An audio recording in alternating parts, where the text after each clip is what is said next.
এই বছর তো বাবার জন্য গিফট কিনেছি। প্রথমে দেখেই আগে কেন দরকার ছিল ও মুক্ত সুখ বলবে, ওটা শুনতে বেশ মজা লাগে। তারপরে ওর আগেই ব্যবহার হবে বেশি বেশি বেশি করে, দেখি রিয়াকশনটা কি করে।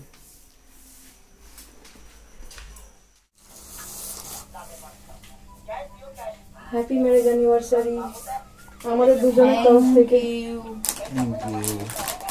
এটা কি গো? তুমিও বলে দাও হ্যাপি ম্যারেজ অ্যানিভার্সারি। ঘুম নেই চোখে, ঘুম নেই, ও জেগে আছে বিশ করে বলে সময় চোখে ঘুম নেই, ওই দেখো মাথা নামিয়ে দিচ্ছে, ঘুম নেই। খুব সুন্দর হয়েছে, ওই দেখো, ওই দেখো আমাদের দুজনের নাম লেখা আছে ওখানে।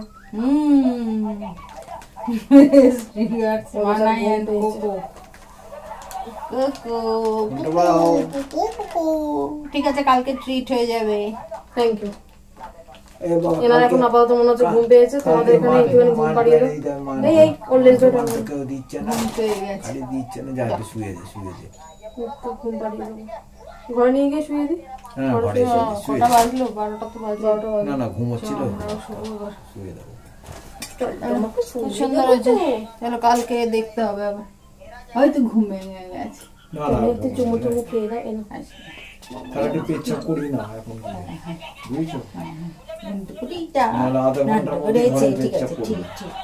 আস্তে কথা বলি, ঘন্টা করিটা নন্ড করেছে, গুনু করতে হবে, গুনু গুনু, হ্যাঁ গুনু গুনু, চল গুনু করি না, চল। চলো গিফট কালকে দেবো। আজকে এমন একটা দিন, যেই দিন আমাদেরও বিবাহবার্ষিক এবং আমার শ্বশুরমশাই এবং শাশুড়ি মায়েরও বিবাহবার্ষিক। সাধারণত এটা হয় না, আমরা যেটা ছোট থেকেই শুনে এসেছি যে মা বাবার বিয়ের মাসে সন্তানের বিয়ে দিতে নেই, তো সেখানে আমাদের বিয়ের মানে ওনাদের বিয়ের দিনই আমাদের বিয়ে হয়েছিল।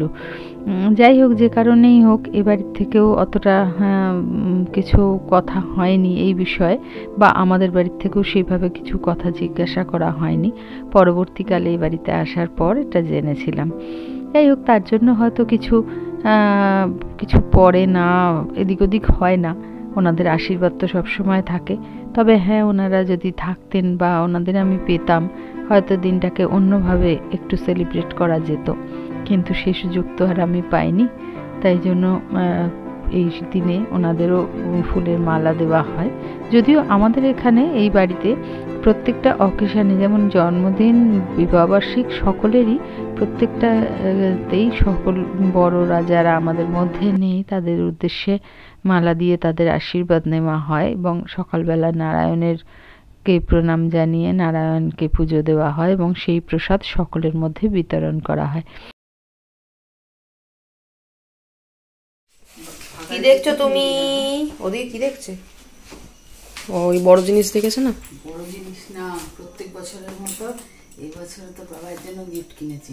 প্রথমে দেখেই আগে কেন দরকার ছিল ও মুক্ত সুখ বলবে, ওটা শুনতে বেশ মজা লাগে। তারপরে ওর আগেই ব্যবহার হবে বেশি বেশি বেশি করে, দেখি রিয়াকশনটা কি করে।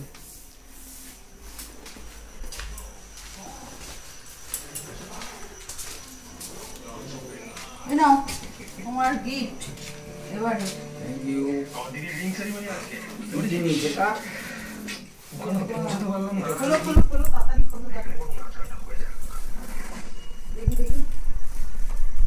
যাকে গিফট দিয়েছো তাকে খুলতে দাও, তুমি তো কাটা শুরু করে দিয়েছো। ছি ছি, কি অবস্থা!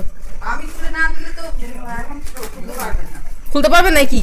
ও কাঁচি চালাতে পারে না? কাঁচি চালাতে পারলেও সব কাজই আমি করি বাবা। ফিগার করে দেখেছি, হ্যাঁ বলেছি। ওটা তো বলতে হয়, ফর্মালিটি। এবারে জামা কাপড় কিছু কিনি না, জামা কাপড় কিনলে তো তুমি সমানে বলো কি দরকার এমুক। মা, তুমি ওটাকে কাটছো না, ওটার মার্ডার করছো মা। ওটা পোস্টমর্টম হয়ে যাচ্ছে। ভেবেছি কুকুর শোয়ার জিনিস কিনেছি, এটা সকাল থেকে দেখেছে। এটা বড় কোকোর জন্য। তোমার স্পেশাল তো দেবো মাকে, মাকে তো দিতে পারছি না। তাহলে এইটাই দাও, নতুনটাই দাও না।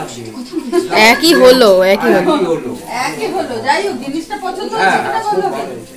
দরকারি জিনিস কিনেছি, এবার জামা কাপড় কিনিনি। বলছি, আমার গিফটটা কি তোমরা এই জীবনে ওপেন করবে না?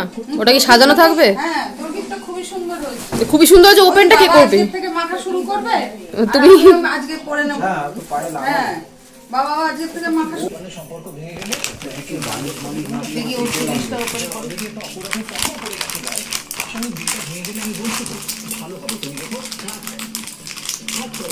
আবার গিফটের অর্ডার করা হচ্ছে। না ওদের একটা পিস করে টুকরো করে বাবা হয়ে গেল নিয়ে চলে গেল চিড়ে বললাম না খুব সুন্দর হয়েছে। না তোমার জিনিস তুমি নাও, আমি আজকে পরে নেবো। ওপরে এগুলো ছাড়িয়ে তো দাও। আমি পরে নেবো। থেকে নাও গো অনেকটা খেয়ে নেবে খুব সুন্দর হয়েছে। দেখো ওই তো ছিঁড়েছে আর 2021 সালের আগে পর্যন্ত প্রত্যেক বছর মানাই আমাদের বিবাহবার্ষিক দিন এবং আমাদের জন্মদিনের দিন। ও কেক এনে ঘর সাজিয়ে খুব সুন্দরভাবে সন্ধ্যাবেলাটা সেলিব্রেট করতো, কিন্তু 2021 সালের পর থেকে আর সেইভাবে ও করে না, কারণ ভয় পায়। আর আমরাও সব মানি না করাই ভালো, এবং কারণটা সেটা পরে তোমাদের একটা সময় জানাবো অবশ্যই। তবে হ্যাঁ, একটু বাইরে যাই, ডিনারটা সেরে আসি, একটু ঘুরে আসি। কিন্তু এবছর যেহেতু মা আছে, মাকে তো একা রেখে বেরোবো না, তাই ডিনারটা বাড়িতেই আনিয়ে নিয়ে সবাই মিলে একটু মজা করলাম। ঠিক আছে, আজকের মতো ব্লগটা এখানেই শেষ করছি। তোমরা খুব ভালো থেকো, সুস্থ থেকো, সাবধানে দেখো, আর দেখা হবে পরের ব্লগে। আর আমার চ্যানেল যদি ভালো লেগে থাকে, চ্যানেলটা সাবস্ক্রাইব করো, লাইক করো, কমেন্ট করে জানিও।